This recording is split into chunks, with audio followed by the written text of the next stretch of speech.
Rebirth of strangers lovers episode 4। जहां एक शहर को अलविदा कहते हुए स्वर्लिना महसूस करती है कि कुछ विदाइयां सिर्फ समापन नहीं होती, वे प्रेम के नए अध्याय की भूमिका होती हैं। कुछ विदाइयां चुपचाप होती हैं, बिना शोर, बिना आंसुओं के, लेकिन वो मन के भीतर सबसे ज्यादा गूंजती हैं, क्योंकि वो हमें खुद से, अपने प्रेम से और उस जीवन से जोड़ती है जिसे हमने अब जीना सीख लिया है। पेरिस के अंतिम दिन। स्वर्लिना का पेरिस में अंतिम सप्ताह था। संगीत विद्यालय में विदाई समारोह हुआ। गुरुजन, सहपाठी और विदेशी कलाकारों ने उसके सम्मान में एक विशेष प्रस्तुति दी, जिसमें वीणा की जगह हर किसी ने अपने अपने उपकरण से भारतीय राग मिया मल्हार को छुआ। स्वर्लिना की आंखों में नमी थी, पर चेहरे पर मुस्कान। किसी ने पूछा, क्या तुम वापस आओगी? उसने कहा, अगर संगीत ने चाहा तो, पर मेरा सुर अब मुझे भारत वापस ले जा रहा है। अर्नव को एक पत्र। दिल्ली में अर्नव को एक हाथ से लिखा गया लिफाफा मिला। प्रिय अर्नव, यहाँ की गलियां, हवाएं और सुर सबने मुझे तुमसे दूर नहीं, बल्कि और करीब किया है। मैं यहाँ बहुत कुछ सीख पाए, लेकिन सबसे महत्वपूर्ण ये था कि तुम्हारे बिना मैं पूरी हो सकती हूँ, और तुम्हारे साथ मैं अमर। मैं लौट रही हूँ, पर इस बार केवल प्रेम में नहीं, एक साझे भविष्य में। क्या तुम तैयार हो हमारे जीवन के प्रथम पृष्ठ के लिए? तुम्हारी स्वर। हवाई अड्डे पर अनसुना संगीत। पेरिस एयरपोर्ट पर जब स्वर्लिना फ्लाइट का इंतजार कर रही थी, एक फ्रेंच गायक सारंगी पर कुछ बजा रहा था। उसे राग भैरव की झलक मिली। स्वर्लिना मुस्कुराई। उसने उस कलाकार से कहा, क्या आप जानते हैं, ये राग हमारे यहाँ सुबह की पहली प्रार्थना माना जाता है। गायक ने जवाब दिया, फिर तो ये आपके विदा का नहीं, शुभारंभ का संकेत हुआ। दिल्ली लौटना। एयरपोर्ट से बाहर निकलते ही दिल्ली की गर्म हवा ने उसका स्वागत किया। भीड़, धुआं, शोर, फिर भी उसमें एक गहराई थी। फिर सामने दिखा एक स्केचबुक थामे अर्नव। कोई शब्द नहीं, बस वो स्केचबुक खोली, जिसमें एक चित्र था, एक वीणा और एक चित्रपेटी जो एक ही कपड़े में लिपटे थे, जैसे विवाह की गठबंधन। स्वर्लिना की आंखें भर आईं। उसने बस इतना कहा, क्या हम अब संगीत और रंगों से परे जीवन को भी साझा कर सकते हैं? अर्नव ने धीमे से कहा, मैं हर रचना में तुम्हारा नाम पहले लिखता हूँ, अब जीवन में भी तुम्हारा नाम सबसे पहले होगा। सिया और राज का स्वागत। घर पहुंचते ही सिया ने अपनी बेटी को सीने से लगाया। राज ने बस माथा चूमा और कहा, तेरा संगीत अब तुझ में नहीं, तुझसे आगे निकल गया है, और हमें गर्व है कि अब तू स्वर्लिना से स्वर बन गई है। शादी की बात। उस रात छत पर बैठे हुए स्वर्लिना ने हंसते हुए पूछा, क्या हम दोनों शादी जैसी किसी चीज के बारे में कभी सोच सकते हैं? अर्नव ने मुस्कुराकर कहा, हम तो कब से शादीशुदा हैं, सुर और रंगों के रिश्ते में। अब अगर समाज को भी दिखाना है, तो हाँ, चलो कुछ रस्में निभा लें। एक रचनात्मक प्रस्ताव, जहाँ प्रेम अब केवल दिलों के बीच बहने वाला संगीत नहीं, बल्कि भविष्य की नींव रखने वाला एक ठोस प्रस्ताव बन जाता है, सजीव, स्थायी और साझी रचना के रूप में। कभी कभी प्रेम केवल मैं तुमसे प्यार करता हूँ कहने तक सीमित नहीं होता, कभी यह हम साथ मिलकर कुछ बना सकते हैं कहने तक भी जाता है। और तब वह प्रेम कला से आगे एक संघर्ष और संकल्प की यात्रा बन जाता है। एक शांत सुबह, एक नई दिशा। दिल्ली लौटे कुछ दिन हो चुके थे। स्वर्लिना अपनी माँ के साथ आंगन में वीणा का अभ्यास कर रही थी, जब अर्नव ने दरवाजे पर दस्तक दी। हाथ में एक बड़ा कागज लहराता हुआ। सिया ने मुस्कुराकर पूछा, अब कौन सी चित्र प्रस्तुति है बेटा? अर्नव ने धीरे से कहा, नहीं आंटी, आज मैं स्वर्लिना को एक प्रस्ताव देने आया हूँ, रचनात्मक और जीवनात्मक। 7 सूत्र, एक साझा संस्था। अर्नव ने दस्तावेज खोला। उस पर लिखा था, एक संस्था जहाँ संगीत, चित्र, कविता और नृत्य एक दूसरे के सह संवाद बनेगी। और उसके नीचे लिखा था, फाउंडर 1 स्वर्लिना राज, फाउंडर 2 अर्नव कुमार। स्वर्लिना हैरान, ये क्या है? अर्नव बोला, ये हमारा मंच है जहां हम अपने अनुभव, अपनी यात्राएं और अपने प्रेम को कला के माध्यम से औरों तक पहुंचा पाएंगे। सिर्फ साथ जीने का नहीं, साथ बनाने का प्रस्ताव है ये।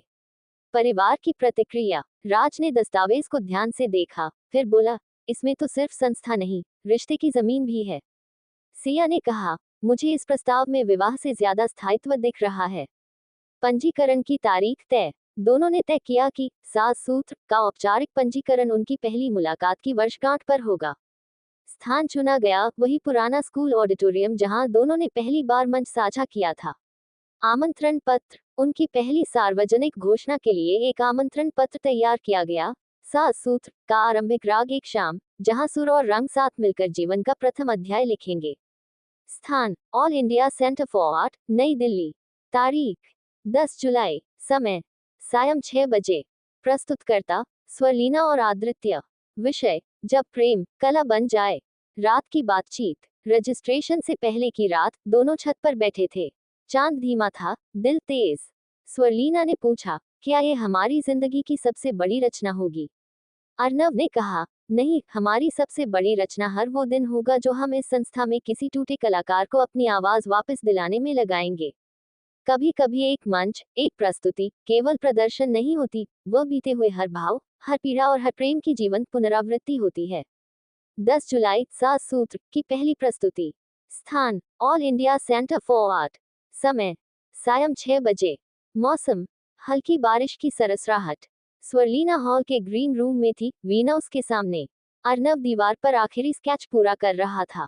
दोनों के चेहरों पर शांति थी, वो शांति जो सिर्फ प्रेम और परिपक्वता से आती है। आमंत्रण का स्वर। स्टेज के पर्दे खुले। दर्शकों में कलाकार, छात्र, समीक्षक और कई अनजान आंखें थीं, जो शायद किसी गहरी बात की गवाह बनने आई थीं।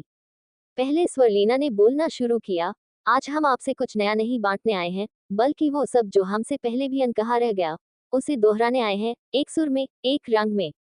हम सबके पास एक दिल की अनकही धड़कन होती है, आज हम उसकी प्रतिध्वनि बनना चाहते हैं। प्रस्तुति की शुरुआत गूंज। पहली रचना का नाम था गूंज। स्वरलीना ने राग दरबारी में एक ऐसी रचना की शुरुआत की जो मंच पर मौन की तरह फैली। अर्नव ने पर्दे पर लाइव स्केचिंग शुरू की, एक लड़की जिसके भीतर एक पुराना शहर गूंज रहा था। ध्यान देने पर पता चला कि वो शहर कोलकाता था और वो लड़की स्वरलीना। दूसरी प्रस्तुति प्रतिध्वनि। दूसरी प्रस्तुति में दोनों ने एक संवाद किया, बिना शब्दों के। स्वरलीना वीणा से प्रश्न पूछती रही और अर्नव ब्रश से उत्तर देता रहा। ये संवाद दर्शकों को जैसे अंदर तक खींच ले गया। फिर दोनों ने साथ कहा, कल की हर गूंज आज की कोई ना कोई प्रतिध्वनि बनती है, हम सबके भीतर कोई सुर आज भी कल को ढूंढ रहा होता है। दर्शकों की प्रतिक्रिया। शो के बाद एक बूढ़े लेखक ने आकर कहा, तुम दोनों ने हमारे बीते हुए प्रेम को फिर से जिंदा कर दिया। अब मुझे लगता है मेरी कहानी अभी पूरी नहीं हुई। एक युवा लड़की ने कहा, आज मुझे लगा कि मेरी चुप्पी भी कला बन सकती है।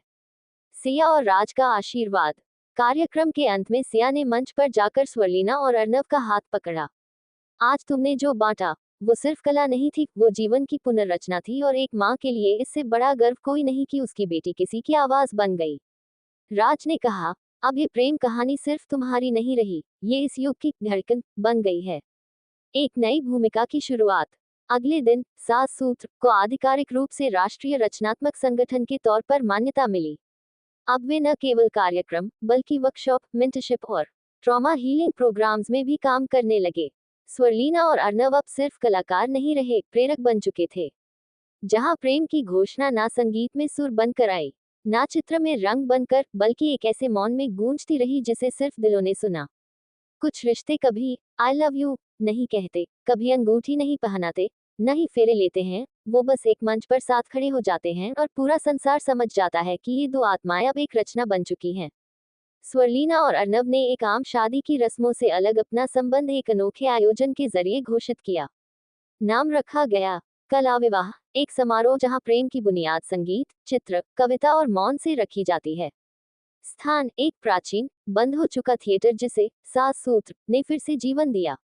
निमंत्रण कार्ड पर कोई नाम न थे, सिर्फ एक चित्र, 2 उंगलियां जो एक सुर की डोरी थामे थी और नीचे एक पंक्ति, जहां शब्द चुप हो, वहां अगर रचनाएं गूंजने लगे तो जान लेना प्रेम अपने उच्चतम रूप में उपस्थित है। प्रथम रस्म मौन संवाद। मंच पर दोनों बैठे, आंखें बंद, हाथ में केवल एक सफेद कैनवास और एक वीणा। दर्शकों के सामने कोई बात नहीं हुई, पर स्वरलीना ने वीणा के जरिए एक लय बनाए और अर्नव ने उसी लय के उतार चढ़ाव को रेखाओं में बदल दिया।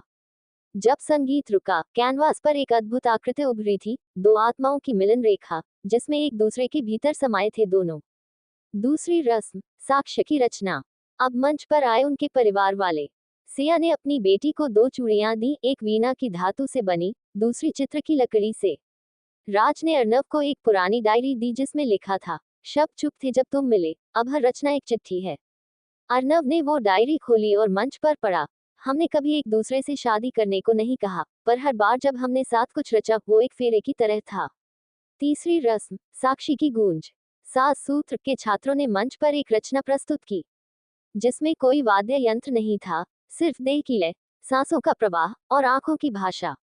कला के छात्र, संगीत प्रेमी, यहाँ तक कि समीक्षक तक निर्द्वंद्व रो रहे थे क्योंकि उन्हें पहली बार एक रिश्ता समझ आया जो कहे बिना कह गया। घोषणा या मौन। आखिर में एक दर्शक ने पूछा, क्या आप दोनों अब दंपति हैं? स्वरलीना ने मुस्कुराकर कहा, क्या रचना और कलाकार कभी एक दूसरे से अलग हो सकते हैं? अर्नव ने जोड़ा, हम अब वो नहीं रहे जो एक दूसरे से प्रेम करते थे, हम अब वो बन गए हैं जो एक दूसरे से रचते हैं। मीडिया की सुर्खियां। अगले दिन कई अखबारों में यही छपा, जब एक प्रेम कहानी शादी से आगे निकल गई और कला में विलीन हो गई। स्वरलीना और अर्नव, पहला कला विवाह जहां विवाह नहीं, सृजन संयोग हुआ।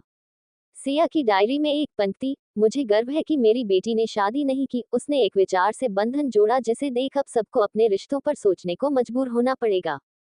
कभी कभी प्रेम की सबसे गूंजदार अभिव्यक्ति किसी के जीवन में एक नई आवाज बनने में होती है, और जब कोई कलाकार दूसरों को गाने, बोलने, रचने का हौसला दे तो समझो उसकी रचना पूर्णता की ओर बढ़ रही है। सात सूत्र में नए कदम। कला विवाह के बाद सात सूत्र में नए चेहरों की लहर आ गई। बिना संगीत की शिक्षा लिए, बिना ब्रश थामे कभी कई युवा आए दिल में टूटन, आंखों में सवाल। स्वरलीना ने पहले दिन कहा, यहाँ कोई परीक्षा नहीं होगी, यहाँ आप सीखने नहीं, खुद से मिलने आए हैं। राग और रेखा, एक कोर्स की शुरुआत। अर्नव और स्वरलीना ने मिलकर एक विशेष पाठ्यक्रम शुरू किया, राग और रेखा, जहाँ हर छात्र एक संगीत रचना को एक चित्र में बदलता है। पहली कक्षा में स्वरलीना ने राग यमन बजाया। एक लड़की 14 वर्ष की अनाथ, उसने सफेद पन्ने पर सिर्फ एक लहरदार रेखा खींची। अर्नव ने पूछा, बस इतना ही? लड़की ने जवाब दिया, ये मेरी सांस है जो पहली बार किसी सुर के साथ चली है। एक विशेष छात्र, जीवन। जीवन 19 वर्ष का लड़का जो बोल नहीं सकता था, सुन भी सीमित रूप से ही पाता था, लेकिन उसकी उंगलियां रंगों से बात करती थीं। स्वरलीना ने एक दिन उसके सामने राग केदार बजाया। जीवन ने 2 मिनट बाद एक चित्र बनाया, एक आधे खुले गुलाब का फूल। उसके नीचे लिखा था, सहयोगी द्वारा, ये वो एहसास है जो मेरे भीतर पहली बार खिला जब मैंने आपके सुरों को देखा। रचना उत्सव। जब छात्र मंच पर आए, 6 महीने बाद सात सूत्र में एक छात्र रचना उत्सव हुआ। नाम था दिल की अनकही धड़कनें भाग 2, जिसमें हर छात्र ने अपने दर्द, प्रेम, स्मृति या उम्मीद को कला में ढाला। एक छात्र ने गाया जिसने कभी बोलना नहीं सीखा था, उसने आज मंच पर अपनी मां को सुरों में पुकारा। स्वरलीना का संदेश। कार्यक्रम के अंत में स्वरलीना मंच पर आई। मैंने कभी नहीं सोचा था कि मेरी सबसे सुंदर रचना कोई वीणा का आलाप होगी। अब समझ आता है, मेरी सबसे सुंदर रचना वो धड़कनें हैं जो आज इस मंच पर गा रही हैं। मीडिया में फिर सुर्खियां। जहां प्रेम शिक्षक बन गया, सात सूत्र में कला अब उपचार है। दिल की अनकही धड़कनें अब देश के हजारों युवाओं की आवाज बन रही है। एक नई चुनौती। अब ये संस्था मानसिक स्वास्थ्य, सामाजिक पुनर्वास और भावनात्मक शिक्षा के क्षेत्र में देश भर में काम करेगी। अर्नव ने स्वरलीना से पूछा, क्या हम तैयार हैं? स्वरलीना ने मुस्कुराकर कहा, जब तुम्हारी रचना बोलना सीख चुकी है, तब पीछे हटना कोई विकल्प नहीं। अध्याय समाप्त। अब अगला अध्याय होगा, जहां स्वरलीना और आदित्य एक ऐसी अंतर्राष्ट्रीय प्रस्तुति के लिए आमंत्रित होते हैं जिसमें उन्हें न केवल देश का प्रतिनिधित्व करना है, बल्कि अपने रिश्ते और दृष्टिकोण को दुनिया के सामने जीना है। कुछ मंचों पर कलाकार नहीं, संभावनाएं उतरती हैं, और जब दो कलाकार प्रेम की यात्रा से गुजरते हुए विश्व मंच पर पहुंचते हैं, तो उनके कदम सिर्फ प्रस्तुति के नहीं, बल्कि एक संस्कृति और जीवन दृष्टि के प्रतिनिधि बन जाते हैं। आमंत्रण, Paris art and emotion summit. 3 महीने बाद स्वरलीना और अर्नव को Paris art and emotion summit में आमंत्रित किया गया। थीम थी, प्रेम एक कलात्मक भाषा के रूप में। अर्नव ने स्वीकृति पत्र पढ़ते हुए कहा, कल जब हम एक मंच पर मिलेंगे, तो केवल वीणा और ब्रश साथ नहीं होंगे, हमारा हर घाव, हर रचना और हर चुप्पी भी बोलेगी। पुनः पेरिस, एक नई पहचान के साथ स्वरलीना इस बार एक छात्रा की तरह नहीं, एक कला गुरु के रूप में पेरिस पहुंची थी। जब वह उसी पुराने कॉन्सर्वेटरी से गुजरी जहां उसने संगीत सीखा था, तो खिड़की से कुछ छात्र उसे पहचान गए। वो मुस्कुराए। प्रस्तुति की तैयारी, एक अनसुना संगम। दोनों ने प्रस्तुति का नाम रखा, दिल की अनकही धड़कनें, अ लव विदाउट वर्ड्स। मंच पर एक और वीणा, दूसरी ओर एक 10 फुट ऊंचा सफेद कैनवास, और बीच में एक बेंच जहां दोनों बैठेंगे, मौन में। प्रस्तुति 15 मिनट की थी, बिना किसी संवाद या परिचय के। प्रस्तुति का दिन, मंच पर अंधेरा, फिर धीरे धीरे उजाला। पहला सुर राग मल्हार में एक धीमी सी लहर। अर्नव ने बिना देखे ब्रश चलाना शुरू किया। स्वरलीना के सुरों के उतार चढ़ाव के साथ चित्र का रूप बदलता गया, कभी तूफान, कभी शांति, कभी आंसुओं जैसी बूंदें, कभी प्रेम जैसी रेखाएं। अंत में एक आकृति उभरी, एक दिल, आधा वीणा, आधा चित्र। दर्शकों की प्रतिक्रिया, मौन से तालियां। अंत में दोनों ने एक दूसरे का हाथ थामा, मंच पर झुके और कोई शब्द नहीं बोले। लेकिन पूरी सभा खड़ी हो गई। तालियां कई मिनटों तक बजती रहीं, कईयों की आंखों में आंसू थे। समिट का समापन भाषण। समिट के अंत में स्वरलीना से मंच पर कुछ शब्द कहने को कहा गया। उसने मंच पर जाकर कहा, हम यहाँ भारत से आए हैं, एक देश जहाँ राग भी होता है और विराग भी, जहाँ प्रेम कहने की चीज नहीं, जीने की कला है। और अगर हम कुछ कह पाए तो वो आपके दिल ने सुना होगा, क्योंकि हमारी रचना आपके भीतर गूंजने के लिए थी। एक छोटी यात्रा, एक बड़ा असर। पेरिस में कुछ संस्थानों ने 7 सूत्र के साथ साझेदारी करने की पेशकश की। अब 7 सूत्र भारत से निकलकर एक वैश्विक मंच की ओर बढ़ चला था। रात की बातचीत। होटल की बालकनी में बैठकर स्वरलीना ने कहा, पहले मैं यहाँ अकेली थी, अब मैं तुम्हारे साथ हूँ, और इस बार मैं लौटने से डरती नहीं। अर्नव ने चुपचाप उसका हाथ पकड़ा और बोला, कल हम फिर मंच पर मिलेंगे, पर अगली बार हम साथ मिलकर किसी और को मंच पर खड़ा करेंगे। कुछ सवाल कभी कभी इतने पुराने हो जाते हैं कि हम मान लेते हैं कि उनके जवाब कभी नहीं मिलेंगे। लेकिन समय जब लौटता है तो वो चुप रह चुके पन्नों को इतनी शांति से पलटता है कि हम समझ जाते हैं खामोशी भी एक नाम रखती है। पेरिस से लौटने के बाद, दिल्ली लौटने के कुछ दिन बाद स्वरलीना एक अनजानी बेचैनी में थी। ना वीणा बज रही थी, ना मन स्थिर था। अर्नव ने पूछा, क्या पेरिस की गूंज अभी तक रुकी नहीं? तुम कुछ खोई सी लग रही हो और उदास भी। स्वरलीना ने धीमे स्वर में कहा। वहां एक दर्शक था, वो अकेला बैठा देख रहा था। उसने एक चिट्ठी भेजी जो होटल से निकलते वक्त मिली। उस चिट्ठी को पढ़कर मन बेचैन हो गया था। चिट्ठी में लिखा था, मैंने तुम्हारी माँ को वर्षों पहले छोड़ा, लेकिन वीणा की धुन से कभी अलग नहीं हो सका। मैंने आज तुम्हें देखा, अब जानता हूँ कि जो सुर मैंने अधूरे छोड़े थे, तुमने पूरे कर दिए। अगर तुम चाहो तो मैं अब मौन नहीं रहूंगा। तुम्हारा पिता। मौन का बवंडर। उस रात स्वरलीना छत पर बैठी रही, आंखें बंद थी, पर भीतर का समंदर मचल रहा था। कैसे कोई इतना सालों बाद लौटकर कह सकता है कि अब वो मौन नहीं रहेगा? क्या मैं उस खामोशी को आवाज दूं जिसने मेरी माँ के आंसुओं की ध्वनि तक नहीं सुनी थी? अर्नव चुपचाप पास बैठा रहा। उसने कुछ नहीं कहा, बस उसका हाथ थाम लिया और दोनों बस पता नहीं किस दुनिया में खो चुके थे। सिया से संवाद। स्वरलीना ने माँ से बात की। सिया मुस्कुराए, एक थकी हुई लेकिन शांत मुस्कान। अगर वो लौटा है तो अब ये तेरी यात्रा है, मैं तो बहुत पहले छोड़ चुकी थी उसका इंतजार। अगर तुझे लगे कि किसी सुर का सिरा अभी बाकी है तो उस धुन को पूरा कर ले बेटी। भेंट। जब खामोशी बोली। 3 दिन बाद एक किताब की दुकान में एक बूढ़ा आदमी बैठा था, हाथ में वीणा का एक टूटा हुआ हिस्सा। उसे देखकर स्वरलीना सामने खड़ी हुई। वो आदमी उठ खड़ा हुआ और एकटक स्वरलीना को देखता ही रहा। तुम्हारी माँ की आंखें और तुम्हारी दादी का माथा और वो जो मैं कभी बन नहीं पाया, वो तुम्हारा साहस है। स्वरलीना कुछ पल देखती रही, फिर बोली, तुम बोलते हो तो सुर जैसा कुछ लगता है, लेकिन मेरी धुन में अब तुम्हारी जरूरत नहीं। फिर भी अगर तुम सुन सको तो मैं एक आखिरी रचना जरूर बनाऊंगी, जो मेरी नहीं होगी, हमारी अधूरी बातों की होगी। आखिरी दृश्य। अनुत्तर की रचना। उस रात स्वरलीना ने एक नई रचना शुरू की। वीणा पर सिर्फ 3 सुर, एक माँ के आंसू का, एक पिता की खामोशी का और एक बेटी की माफी का। नाम रखा गया अनुत्तर, क्योंकि कुछ रिश्तों को जवाब की नहीं, स्वर की जरूरत होती है। अब अगला अध्याय होगा। अब जो कुछ आंखों में जो बचा था वो अब बह चला। जहां स्वरलीना अपने भीतर के बचे हुए सभी अवशेषों को एक अंतिम नाट्य प्रदर्शन में दर्शकों के सामने एक विदाई गीत की तरह प्रस्तुत करती है। कुछ आंसू सालों तक नहीं गिरते, वो बस आंखों के कोने में जमे रहते हैं, जैसे कोई पुराना गीत जो गाया नहीं गया। लेकिन एक दिन जब सुर मिलते हैं तो वो आंसू बिना कहे प्रेम बनकर बह जाते हैं। 7 सुर में एक विशेष रात। यह कोई आयोजन नहीं था, ना मीडिया, ना प्रेस, ना बड़ी भीड़। बस स्वरलीना ने एक पोस्टर बनवाया। बहाव, एक अंतरंग प्रस्तुति। सिर्फ 12 श्रोता थे, उनमें अर्नव, सिया, कुछ छात्र और 2 अनजान चेहरे। मंच पर सिर्फ एक दिया, एक वीणा और एक काली चादर। स्वरलीना ने कुछ नहीं कहा। उसने आंखें बंद की और वीणा को धीमे धीमे बजाना शुरू किया। संगीत में छिपे हुए संवाद। पहला आलाप, एक टूटी हुई माँ की पुकार।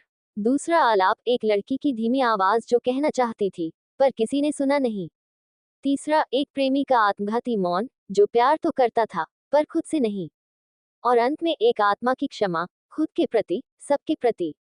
दर्शक नहीं, सहभागी। प्रस्तुति के दौरान दर्शकों में कोई भी स्थिर नहीं रहा। सिया की आंखों से आंसू बहते रहे, अर्नव की उंगलियां कांपती रहीं, और वो दो अनजान दर्शक शायद अपने अपने अनकहे से सामना कर रहे थे। एक छात्रा ने बाद में कहा, मुझे नहीं पता ये संगीत था या मेरी आत्मा, पर जो भी था उसने मुझे मुझसे मिलाया। प्रस्तुति के बाद पूर्ण मौन। कोई ताली नहीं बजी, कोई फूल नहीं चढ़े। बस स्वरलीना ने उठकर एक कागज पर लिखा, अब जो कुछ आंखों में था वो बह चला, अब जो कुछ बचा है वो साझा है। फिर उसने वो कागज मंच के दिए के पास रख दिया और धीरे से उतर गई। उस रात अर्नव से संवाद। अर्नव ने उससे कहा, तुम्हारे सुर आज मेरे भीतर भी बहे हैं। क्या अब तुम्हें हल्का महसूस हो रहा है? स्वरलीना ने सिर झुकाकर कहा, पहली बार लगा कि मेरी आंखें अब सिर्फ देखने के लिए हैं, रोने के लिए नहीं। सिया की डायरी में लिखा गया, आज मेरी बेटी एक नदी है जिसने सब बहा दिया और खुद को अपने किनारों तक पहुंचा दिया। एक अंतिम पंक्ति विद्यार्थियों के लिए। स्वरलीना ने अपनी अगली वर्कशॉप की शुरुआत इन शब्दों से की, यदि तुम्हारी आंखों में कुछ बाकी हो तो उसे दबाना मत। उसे सुर दो, रंग दो, या बस बह जाने दो। क्योंकि सबसे बड़ी रचना वो होती है जो तुम्हारे भीतर से बाहर आती है, बिना किसी भय के। कुछ रिश्ते कभी शादी के मंडप से नहीं गुजरते, न ही किसी अनुबंध से जुड़ते हैं। वे बस धीरे धीरे हर निर्णय, हर रचना, हर भाव में मैं की जगह हम रख देते हैं और बिना कहे एक अटूट संबंध बन जाते हैं। 7 सूत्र का विस्तार। पिछले अध्यायों में 7 सूत्र एक कला संस्था से बढ़कर एक भावनात्मक क्रांति बन चुकी थी। अब 7 शहरों में शाखाएं थीं, 300 से ज्यादा छात्र, और हर सप्ताह कोई एक नई रचना किसी को चुप्पी से बाहर ला रही थी। इस आंदोलन को अब एक नाम चाहिए था, एक संरचना, एक निर्णय। स्वरलीना और अर्नव मालवीय नगर की एक छोटी सी कैफे में बैठे थे। स्वरलीना, क्या हम इसे एक ट्रस्ट बना दें? कुछ हिस्सा जो हमारे बाद भी चले। अर्नव, हाँ, लेकिन नाम 7 सूत्र ही रहेगा, और संस्थापक के नाम में सिर्फ एक शब्द होगा, हम। स्वरलीना मुस्कुराई, तो अब तुम और मैं नहीं, हम। एक भावनात्मक वीडियो जारी। उन्होंने एक छोटा वीडियो बनाया, सिर्फ 2 मिनट का। दृश्य, एक बच्चा जो बोल नहीं पाता, रंगों से माँ को अपनापन दिखलाता है। बैकग्राउंड में स्वरलीना की धुन। अंत में सिर्फ एक वाक्य, हम है क्योंकि तुमने चुप नहीं रहने दिया। वीडियो वायरल हो गया। समाज से संवाद। एक पत्रकार ने पूछा, आप दोनों इतने बड़े कलाकार हैं, क्या कभी डर नहीं लगता कि हम में मैं खो जाएगा? स्वरलीना ने उत्तर दिया, अगर मैं इतना कमजोर है कि हम में खो जाए तो शायद वो कभी था ही नहीं। अर्नव ने जोड़ा, हमारा हम कोई पहचान छीनता नहीं, वह उन्हें जोड़ता है, और यही इस समय की सबसे बड़ी जरूरत है। एक भावनात्मक दिन। माँ का पत्र। सिया ने दोनों को एक पत्र दिया उस दिन जब ट्रस्ट का उद्घाटन हुआ। बिटिया और बेटे, तुमने मुझे हमेशा माँ कहा, पर आज पहली बार लगा कि मैं 2 बच्चों की नहीं, एक संघर्ष की जननी हूँ। तुम्हारा हम अब लाखों मैं को आवाज देगा। इस माँ को गर्व है। एक रात का सवाल। रात में अर्नव ने पूछा, क्या तुम्हें लगता है कि अगर हम एक दूसरे से ना मिलते तो भी ये सब होता? स्वरलीना ने मुस्कुराकर कहा, शायद हाँ, पर तब तुम कहीं और मैं कहीं और, किसी और मैं को हम में बदल रहे होते। हर विरासत कोई भवन, कोई किताब या नाम नहीं होती, कुछ विरासतें धड़कनों में बसी होती हैं, जो पीढ़ी दर पीढ़ी कला, करुणा और प्रेम के रूप में जीवन में उतरती जाती हैं। एक नया किरदार, आरोह। 18 वर्षीय आरोह लखनऊ का रहने वाला, मूक बधिर, परंतु सुरों की लय में एक जन्मजात अद्भुत समझ। एक दिन उसकी माँ ने 7 सूत्र का एक वीडियो दिखाया, जहां एक बच्चे ने चित्रों से अपनी भावनाएं व्यक्त की थी। आरोह ने बिना कुछ कहे कागज उठाया, वीणा की एक रेखा बनाए और नीचे लिखा, मैं सुनता हूँ आंखों से, क्या मुझे वहां गाने दिया जाएगा?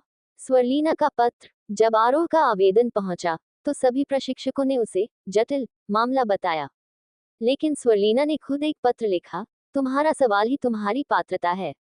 आवाज जरूरी नहीं, धड़कन होनी चाहिए, और मैं महसूस कर सकती हूँ तुम्हारी धड़कनें बोलना चाहती हैं। पहला दिन, एक चुप संवाद। आरोह पहली बार 7 सूत्र पहुंचा। कोई वेलकम स्पीच नहीं हुई।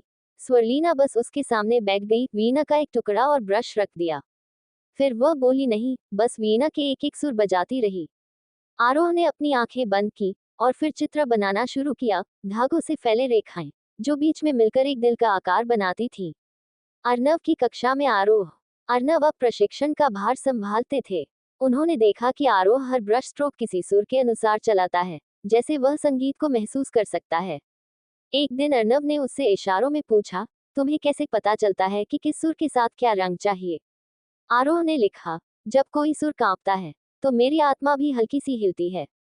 मैं उसी कंपन को रंग में उतार देता हूँ। एक रात स्वरलीना की चिंता। रात को स्वरलीना और अर्नव साथ बैठे थे। स्वरलीना, कभी कभी डर लगता है, क्या हमारी बनाई चीज सही हाथों में जाएगी? अर्नव, कभी कभी विरासत बनती नहीं, वो खुद चुनती है कि उसे किसके पास जाना है। धड़कनों की विरासत नामक प्रदर्शनी। 6 महीने बाद एक प्रदर्शनी आयोजित की गई। शीर्षक था धड़कनों की विरासत। हर चित्र किसी छात्र द्वारा एक संगीत प्रस्तुति के दौरान बनाया गया। सबसे अंत में था एक बड़ा कैनवास जिसका नाम था मैं सुनता हूँ आंखों से। बनाया था आरोह ने। दर्शकों की आंखें नम थीं। एक वृद्ध दर्शक बोला, इस चित्र में मैंने अपने पोते की आवाज सुनी, जो बोल नहीं सकता था। आज मुझे उसकी हंसी दिखी इस रेखा में। अंत में एक प्रतीकात्मक क्षण। प्रदर्शनी के बाद स्वरलीना ने आरोह को अपनी पहली वीणा भेंट की। मैंने इसे तब खरीदी थी जब मुझे खुद से आवाज चाहिए थी। अब मैं चाहती हूँ कि ये उस शख्स के पास रहे जो बिना आवाज के भी दुनिया को गाना सिखा रहा है। आरोह ने आंखें बंद की, हाथ से वीणा को छुआ और धीमे से मुस्कुरा दिया। अब प्रस्तुत है दिल की अनकही धड़कनें, प्रेम कहानी का 23वां अध्याय, एक अंतिम विदाई, जहां मंच के पीछे का मौन, भीड़ से हटकर का सन्नाटा और अपने ही भीतर से विदाई लेने की तैयारी, सब मिलकर एक ऐसी विदाई गिरते हैं जो किसी भाषण या तालियों से नहीं, बल्कि सांसों के मध्य बसी खामोश स्वीकृति से होती है। कुछ विदाइयां धूमधाम से नहीं होती, वे चुपचाप एक गहरी सांस की तरह आती हैं और बिना शोर किए जुड़े हुए रह जाने का वादा छोड़ जाती हैं। सात सूत्र की चुप दोपहर। दिन रविवार था, लेकिन आज संस्थान में कोई कार्यशाला नहीं थी। न संगीत बज रहा था, न रंग फैल रहे थे। फर्श पर केवल 2 रेखाएं थीं, एक वीणा का खींचा सुर और एक अधूरी रंगरेखा। स्वरलीना ने दीवार पर लिखा, अब हमें थोड़ा हटना होगा ताकि तुम और आगे बढ़ सको। छात्रों के लिए पत्र। सभी छात्रों को एक छोटा पैकेट दिया गया, जिसमें एक व्यक्तिगत हस्तलिखित चिट्ठी थी, हर किसी के नाम से। आरोह को लिखा गया, तुम्हारा मौन अब हमारी सबसे ऊंची आवाज है, और तुम्हारा चित्र अब हमारी रचना की पहचान। अब हमें जाना है, लेकिन तुमसे नहीं, मंच से। एक पहाड़ी गांव की ओर रुख। अर्नव और स्वरलीना उत्तराखंड के एक छोटे से गांव की ओर रवाना हुए, जहां न इंटरनेट था, न कोई पहचान, न कोई कैमरा।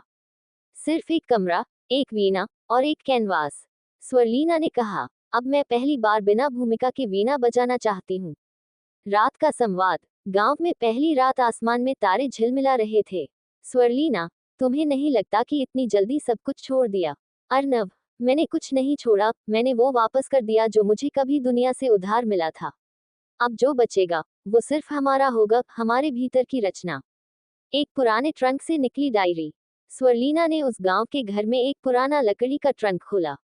उसमें सिया की एक डायरी रखी थी। उसने पढ़ा, अगर कभी तुम थक जाओ तो रुक जाना, लेकिन रुकना पीछे हटना नहीं। ये वो पल होगा जब तुम जानोगी कि अब तुम्हारी यात्रा दूसरों के भीतर चल रही है। 7 सूत्र के भीतर का परिवर्तन। अर्नव और स्वरलीना की विदाई कोई अलविदा नहीं थी। उन्होंने सारे प्रशासनिक काम अब आरोह और 2 अन्य वरिष्ठ विद्यार्थियों को सौंप दिए। 7 सूत्र अब कलाकारों का संस्थान नहीं, एक धड़कती आत्मा बन गया था, जहां हर नई धड़कन एक नई रचना बनाती थी। एक चुप दृश्य। गांव में सुबह की रोशनी में स्वरलीना वीणा बजा रही थी, न कोई सुनने वाला, न कोई तालियां। फिर भी हर सुर शायद हवा के कणों में गूंजता था। अर्नव ने चित्र बनाना शुरू किया, एक आकृति जो अब रेखाओं से नहीं, सांसों के स्पंदन से बनी थी। कल की गूंज, आज की प्रतिध्वनि। जहां कल का स्वर आज की आत्माओं में प्रतिध्वनित होता है और एक रचना अब सिर्फ मंच की चीज नहीं रहती, बल्कि हर जीवन की परत में उतरती है। कुछ गूंजें सिर्फ सुनाई नहीं देती, वे भीतर उतरती हैं, रचना बन जाती हैं, और एक समय के बाद किसी और की आवाज में बोलती हैं। 7 सूत्र अब एक आंदोलन। स्वरलीना और अर्नव के पहाड़ों में बस जाने के बाद 7 सूत्र अब सिर्फ कला सिखाने की जगह नहीं रही। अब यह एक राष्ट्रीय अभियान बन गया था। राज्य स्तर पर कला शिविर, गांवों में चुप बच्चों के लिए रंग और राग कार्यक्रम, दिव्यांग लोगों के लिए आवाज से परे कार्यशालाएं। आरोह अब निर्देशक, 18 वर्षीय आरोह, जो कभी पहली बार आंखों से सुनने आया था, अब 7 सूत्र का राष्ट्रीय समन्वयक बन चुका था। उसने एक नई परंपरा शुरू की, हर महीने एक मौन दिवस, जब कोई बोलेगा नहीं, बस रचेगा। एक गांव का दृश्य, जहां रचना बोली। छत्तीसगढ़ के एक आदिवासी गांव में 7 सूत्र की टीम पहुंची। एक 11 साल की बच्ची, जिसने कभी कोई चित्र नहीं बनाया, एक सफेद दीवार पर उंगलियों से 3 रंगों से वृत्त बनाती रही। बाद में वह मुस्कुराई और इशारे में कहा, ये माँ है, मैं हूँ, और वो है, जो अब भी अंदर रहता है। वो कौन था कोई नहीं जानता, लेकिन सबने जाना कि अब वो बच्ची रचना करना जानती है। राष्ट्रीय कला महोत्सव में एक अनोखी प्रस्तुति दिल्ली में आयोजित भारतीय युवा कला महोत्सव में 7 सूत्र को विशेष आमंत्रण मिला। प्रस्तुति का नाम था प्रतिध्वनि। कोई मंच नहीं था, कोई कलाकार बोलता नहीं था, बस 15 युवा कलाकार, हर एक ने किसी पुराने पत्र, याद या तस्वीर को संगीत और रंग में बदला। शब्द नहीं बोले गए, लेकिन हर दर्शक कुछ महसूस करके रो पड़ा। स्वरलीना और अर्नव को एक चिट्ठी, आरोह ने उन्हें एक चिट्ठी भेजी। आप दोनों ने मंच छोड़ा, पर आपने जो सुर दिए थे, वो अब हमारे भीतर बजते हैं। कल्प ने हमें पुकारा, और हम आज उसे बोलने दे रहे हैं। अब जब कभी हवा में कोई धुन बहे, जान लीजिए, हम आपकी प्रतिध्वनि हैं। गांव में एक शांत सुबह। स्वरलीना और अर्नव पहाड़ों के बीच सुबह की चाय पी रहे थे। दूर घाटियों से किसी गांव के बच्चों के गीतों की गूंज आ रही थी। स्वरलीना ने मुस्कुराकर कहा, सुनो, ये हमारे सुर नहीं, पर हमारे जैसे हैं। अर्नव ने कहा, और शायद ये ही सबसे सही उत्तर है, जब तुम्हारी गूंज किसी और की आवाज बन जाए। एक अंतिम दृश्य, कहीं एक स्टूडियो में एक युवा छात्रा वीणा सीख रही थी। उसकी प्रशिक्षिका ने कहा, ये रचना दिल की अनकही धड़कने से ली गई है, कभी स्वरलीना जी ने बनाई थी। छात्रा ने धीमे से वीणा छुई और बोली, ये रचना नहीं, ये किसी की सांस जैसी लगती है। अध्याय समाप्त। ये था 23वां अध्याय, एक अंतिम विदाई, जहां एक यात्रा जो चुप्पी से शुरू हुई थी, अब इतने लोगों की भाषा बन चुकी है कि वो खुद बोलती नहीं, दूसरों से बोली जाती है। अब अगला अध्याय होगा, जब शब्द चुप थे, रचनाएं बोल उठी। जहां 7 सूत्र शब्दों से भी परे जाकर एक नई भाषा गढ़ता है, कला की मौन भाषा, जो अब अंतर्राष्ट्रीय स्तर तक पहुंचती है। Thank you for listening. Like और कमेंट करना ना भूलें और मोर स्टोरीज के लिए सब्सक्राइब करें। मिलते हैं नेक्स्ट वीडियो में।